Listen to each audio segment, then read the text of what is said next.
We're going to get this. I'm subbing for Councilor Green. He's asked me to take over. This is my first and only time I'll be chairing this meeting, I guess. And we're the Is that okay, City Clerk? Yeah, I just wonder why you wasn't sitting in the middle. Because I like sitting over here. It's against policy, but That's right. I'm all set to sit here. So we're here with our esteemed Commissioner and Deputy Commissioner. So Commissioner, why don't you take it away with the Department of Assessment? Thanks, Councilor Hogan. I think we'll begin by just walking everybody through what the Department of Assessment looks like. Because we've got a name that's attached to us that preconceptions come with, but I think we do a lot. I think we got a new draft org chart that sort of shows what's going on here. So we are me and Ann, Commissioner and First Deputy Commissioner and Director of Operations, respectively. And we have a staff of 3 real property appraisers, 2 clerks, a valuation data manager, and support staff. And we are in the business, first and foremost, of assessing all the real property in the city. But we also manage the city's real property portfolio, and we administer the exemption and assessment regimes in the city. So our year consists of assessing everything in the property, every property in the city, in preparation for the final assessment roll, the foundation on which taxes are based. This past year, we did have a historic year. We've got handouts for everybody showing what communications prepared for the budget presentation 2 weeks ago. Really strong growth in increases in real property assessment citywide in the last year. Year over year, 9.4% growth. We like to say what we do is a reflection on the market. Our job's not to make a market, it's to reflect the market as it exists. It's been a hot market here for 5 years, and increasingly I think we're reflecting that, better capturing the value that already exists in a fair and equitable way, so people are not underpaying or overpaying for taxes as well as we can. Commissioner, now, could you just explain a little bit about what you use for the use as a barometer for all that? I know obviously you did your assessment of certain properties. How many properties did you do? So we did 6,474 properties this past year, which is a 44% increase over the previous roll year. And it is, I believe, a historic high since the 96 reval. Wow. a true increase, or it's only increased because you actually did it? It is, yeah, that gets academic in a hurry. It's a true increase, but it's sort of, if our staff didn't do the legwork to capture that, it would have been a latent increase that the city couldn't realize. So what Councilor Allen was saying, you were talking about the increase in the assessed value of the properties, correct? But as far as the increase in the amount of properties you assessed is increased too, or not? Correct, yeah. Okay. And really, in order to get that value capture, the staff has to put in the legwork. And I think that's where we're really proud of our team. They got out last year and did the work at a rate nobody's done since the city commissioned a contractor to do a full citywide revaluation in 96. So as far as in-house efforts go, this is really good, and I think it's something to build on going forward, because sales volume seems a little down this year, but values are not. So we expect to have a similarly busy year as the market, even with interest rates having thrown cold water on the situation, we're still experiencing serious appreciation citywide. Okay, so that's the only thing you went on as far as just the assessed property, just property by property as far as assessment goes, right? Yeah, property by property. We use a data-driven approach that targets neighborhoods okay. as far as residential property goes. Okay. Every quadrant of the city, assessors of the 19 city wards, we've got 5 people bearing responsibility for those 19 wards. So we go out into the neighborhoods, capture ideally the entirety of that neighborhood as a true mini revaluation of the residential properties in that neighborhood. Often use the sales comparison approach, real market extraction to value. So you did use other criteria? For different types of property, there are the 2 other approaches to value: cost or income capitalization. By and large, for residential properties, sales comparison approach is what we're limited to. Okay, excellent. So you can go on with your presentation. I just wanted to get that That's good. This is the sort of presentation that's better when punctuated by questions. Noon time and everybody's drowsy. So yeah, again, the delta between taxable assessed value this year and last shows significant growth. We're really pleased with that because, again, reslicing the pie in a way that's fair and equitable is the name of the game, although value capture is a secondary benefit. We've got exemption information prepared, knowing that President Hudson is curious about this every year. President Hudson will be getting an email later this week, I guess, with this packet. Increasingly, we are aware that the cost of administering city services is borne by fewer and fewer property owners. So we have, in response to those questions in the past, drafted, let's see, we've got the state assessor's report for exemptions here. And with the support of our colleagues in neighborhood and business development, we've got two maps, one showing the exemption amount citywide by parcel, that is the property value that is fully exempt, and the other we just have a straight map of parcels citywide that have full property exemptions. We've got a breakdown of the top property owners who fall into those categories, and we've got, if not a trend line, at least a list sort of highlighting the trend here. I think we've got a little bit of a plateau, we hope. 52% of city parcels fully exempt. We'll see where that goes going forward, but this is something that we know is a sensitive issue and that we've been paying increasing attention to this past year. Councilor Green is joining us. You want to take this over? I'm exhausted. No, I'm okay. Commissioner, just one question that came up. Abbey Lane and Apple 9, what are those two? Abbey Lane, I believe, owns SUNY ASF property on Oakwood. That's correct. I believe it's Centennial Hall on the south side of Oakwood, backing up to Oakwood Cemetery. Okay.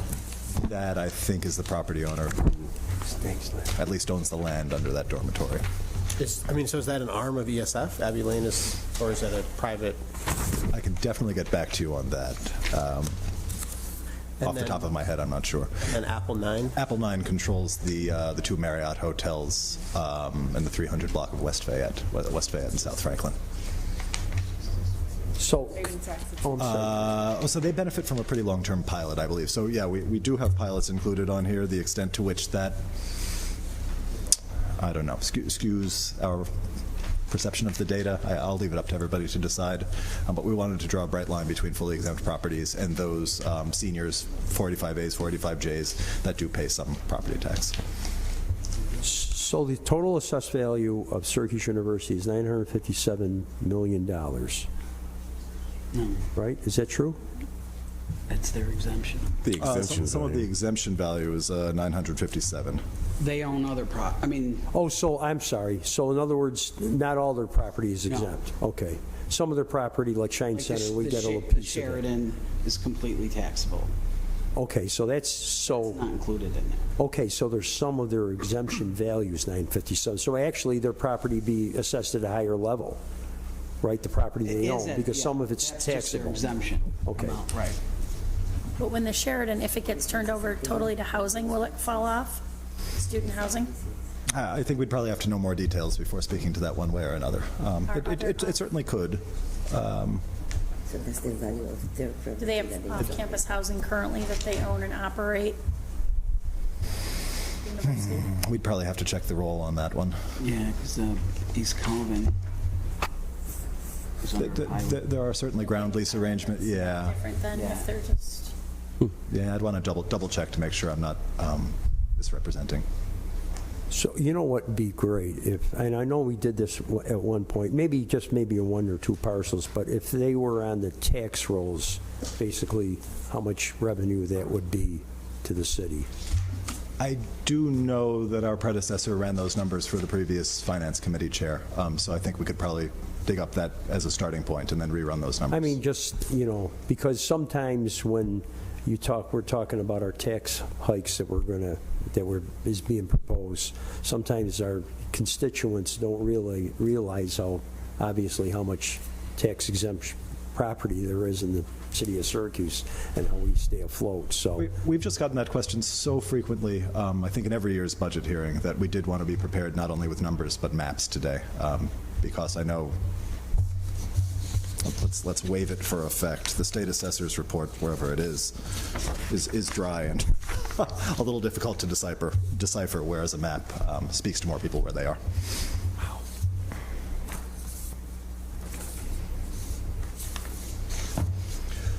So yeah, as far as a function of assessment, real property valuation is the bulk of where our work is. It really is the best way to quantify what's happened this year. But the exemption and assessment administration regime too has really, I don't know, we've bulked up the staff a little bit.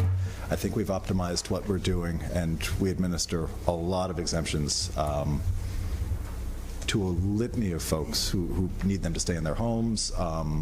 We do this as a way of incentivizing home improvements. 485J is available to any residential property owner who puts more than $10,000 of capital expenditure into the property. We're working with other city departments on outreach to get this program out there a little more. But as you see by the numbers, we've generally across the board increased these exemptions and hope to keep doing so on the backs primarily of a staff of 3. And these are great programs that we'd love to get out there into the community a little more. I'd like to know as a counselor for sure to be able to share that. We can get some paperwork over to you. Excellent. And happy to have offline discussions with anybody about that, because there's room for growth here, and also I think room to just take a little of the pain out of home improvements that would otherwise cause an increase in assessed value and tax liability. So what is it in quick note? Is it like a year worth of? It's a 5-year partial exemption. So any increase to the assessment over the base assessment begins with 100% partial exemption on that delta, phases out over 5 years, 20% a year. So it gives a buffer to the Exactly. homeowner to be prepared for. Exactly. So really great New York State program that I think we can do. I mean, we're administering it very well, but I think we could do better to get it out there. How long's it been around? Ooh, that's an and question. Yeah, there's been a type of that for probably 30 years or more, but they kind of changed the program, and now, I mean, it's some sort of that type of exemption has been in place for 25 years, probably 25 years at least. Any property? It used to be there were certain census tracts, but now it's citywide for probably 15 anyways. Yeah, probably 15 at least. But Owner occupants or investors. Right. I think we go from the little old lady in a single family home to a developer of a 190-unit apartment building who are benefiting from this. It really is good policy.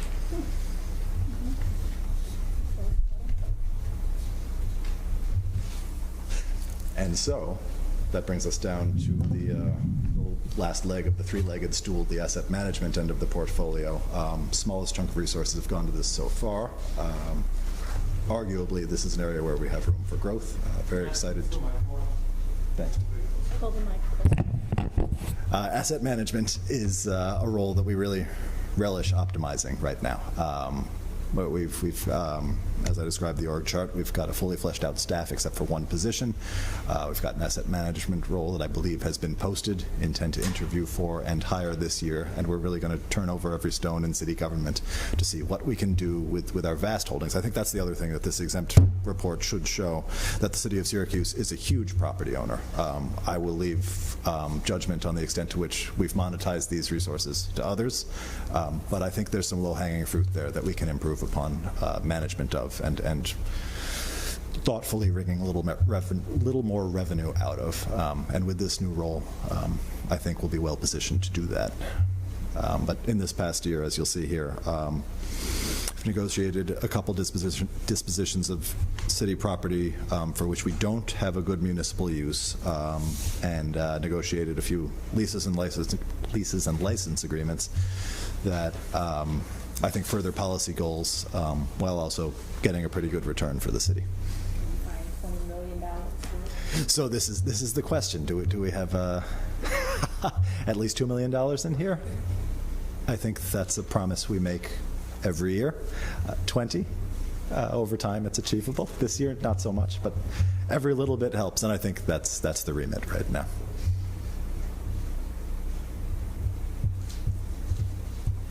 Questions on the portfolio or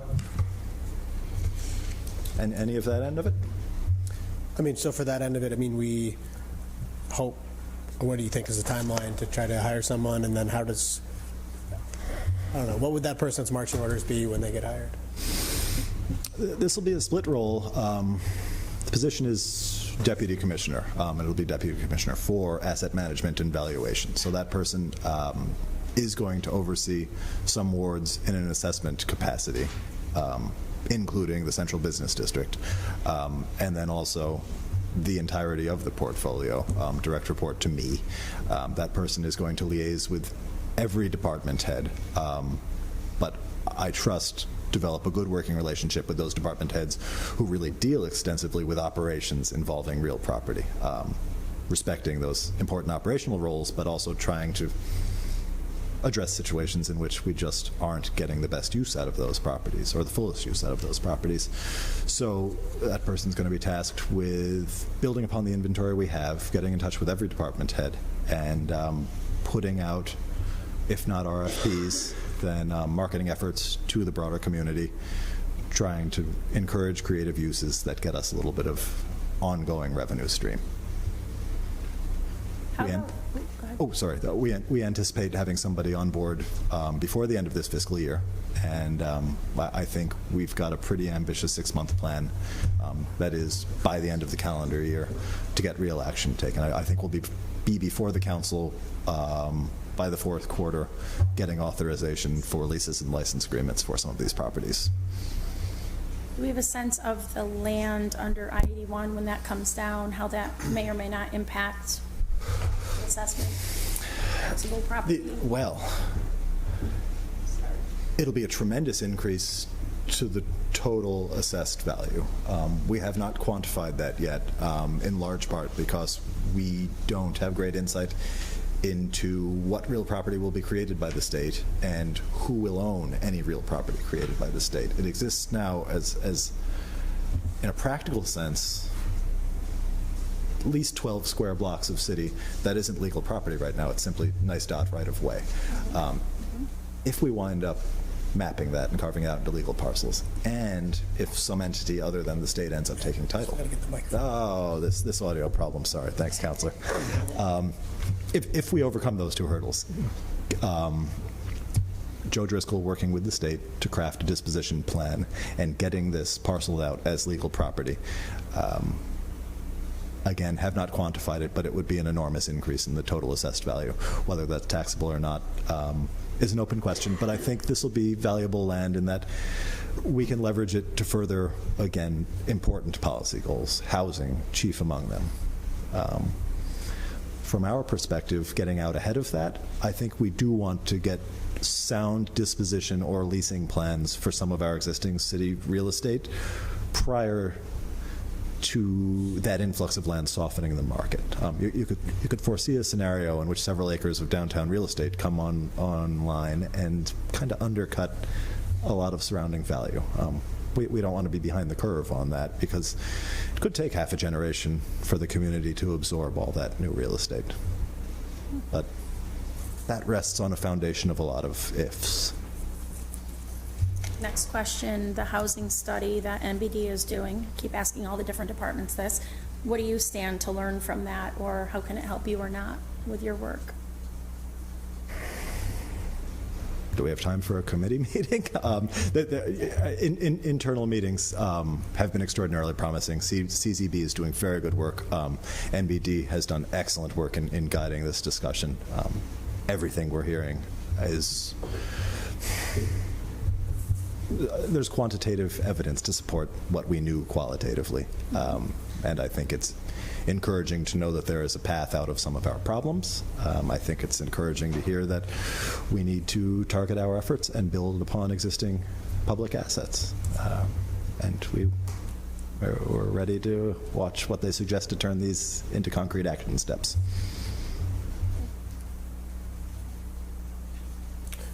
So going back to the rate of growth, which is obviously great that we have this rate of growth for the city, I perceive that it happens unequally throughout the city, that certain neighborhoods grow a lot faster than others.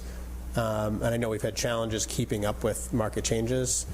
How are we now? Do we need more resources? Do we feel like this is a problem that can be exacerbated if the market continues to grow up quickly and certain neighborhoods become very expensive, but the assessment doesn't keep up? I do think we're adequately resourced now, with one rather large caveat, that there is no doubt as our level of assessment continues to drop to 64.5% this past year, that we need a citywide revaluation. We will never be resourced to the point, necessarily so, it would be really wasteful to do so, to do that in-house. So we need money, state money, to conduct a reval. That said, as far as maintaining and increasing our output, I think we're well resourced. One might argue that any activity we do, if it's not done citywide, can exacerbate inequities within the role.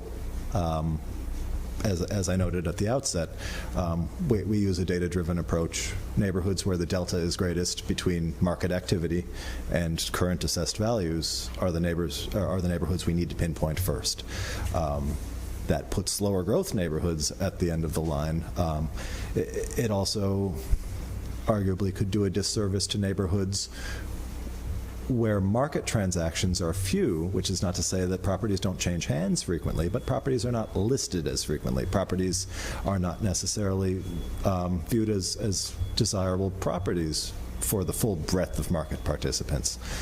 So we have to be really conscious in getting out there and increasing output and capturing this latent value, that we aren't ignoring neighborhoods, which we certainly don't do. We're active in every neighborhood in the city, but that we're taking into account some of the idiosyncrasies about quieter neighborhoods. Because it is, I think, a quantifiable fact that there's been appreciation citywide in every one of our 62 neighborhoods, but the extent to which we can capture that in the bottom, would you say, third of that population, it's just not as easy. Properties pass from mother to son, from cousin to cousin, from friend to friend, without being on the open market at any point, and sussing out market data from that is a little difficult. It makes putting a number on a property a little more difficult. We are blessed to have two gentlemen as senior real property appraisers who've been doing this for a cumulative 75 years, who are Syracuse born, Syracuse raised, have been in the real property market here for a very long time, and they've got the qualitative skills to get around some of those quantitative shortcomings. They had 75 years together, I'm assuming, not 75 years each. They wheel around the city as well as anybody. Okay. Sidewalk charges assessed. Can you tell me what that is? So our staff digests the output from DPW to get those sidewalk charges onto the roll, onto the roll, but ultimately onto the tax bills. They don't go on tax bills anymore, right? Or are you saying that a new sidewalk improves the value of the home? Oh, definitely not the latter. I mean, arguably the latter, but no, we don't capture it. We're not that good. No, we get them onto the tax bill by getting them onto the roll. Finance generates the bills based on our data. And with the staggered increase in the sidewalk charges, minus the exemptions, to which we've been bringing you a few roll changes to reflect as we worked out the kinks in the program, that's what this activity shows.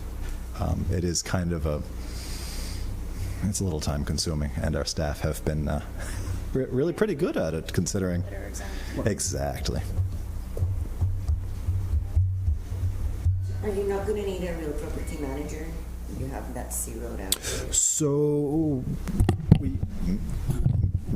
I'll take that one. We had a heck of a difficult time in the current labor market filling out that role and the vacant deputy role.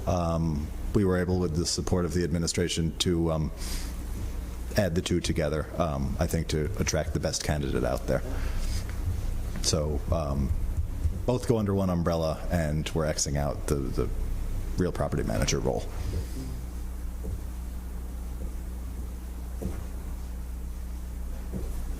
then your professional services. Can you talk a little bit about who you hire and for what?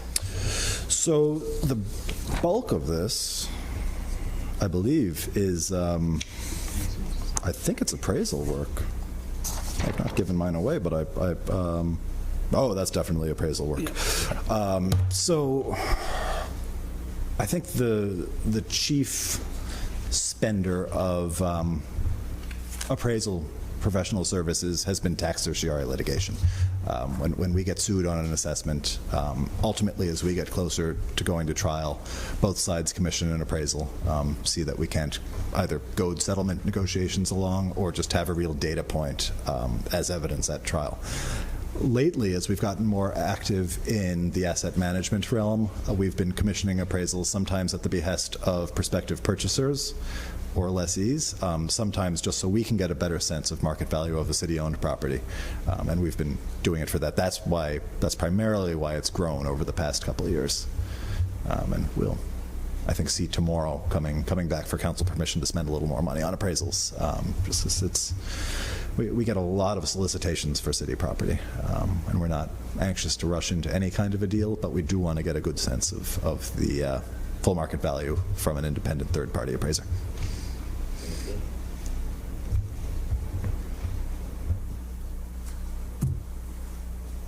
Other questions? Anything else you want to add, Commissioner? We are really benefiting from some collaborations with other departments. I think there will be some interesting changes in store this year, and that's all we've got. Well, I certainly am appreciative of all your help and guidance to this particular city councilor, from both of you. I frequently call you on issues, and I really appreciate it. So, Thanks, everybody. All right. Thank you.